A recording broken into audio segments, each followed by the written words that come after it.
It's Sophie Wren here to help you to tap into your genius so that way you can write and create for businesses, books, whatever you need to do so you can reach the people you're here to serve in a bigger way and connect to your audience.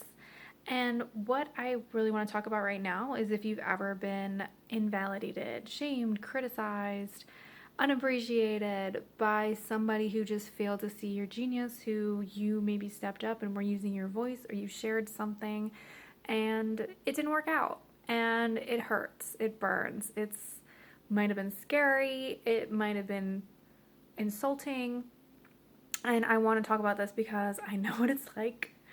And of course everybody's different, but I know that these things are difficult, especially if you don't have the ability to get any justice for that situation, or it's just not going to resolve.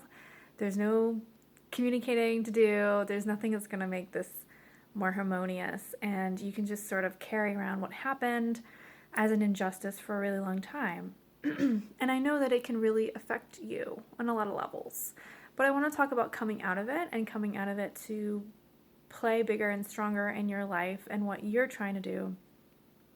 Because there comes a certain point when, you're processing the feelings and things, takes you to a certain point of it. But then after that, it's like, okay, you could just sort of stay feeling yucky about it. And what I would say is sort of like your nervous system remains incoherent, where the wavelengths of your brain are not all running parallel. They're kind of mashing up against each other. Like two different directions are getting, it's like misaligned. And you're just not thinking as smoothly, and you're not able to feel peaceful. What it is you have to come back to yourself, come back to you, come back to what was it that I deep down wanted to be perceived as? How did I hope to be treated by people in this situation? Like, you might not have even had a clear picture of it before, but it'll be the opposite of what you got, right?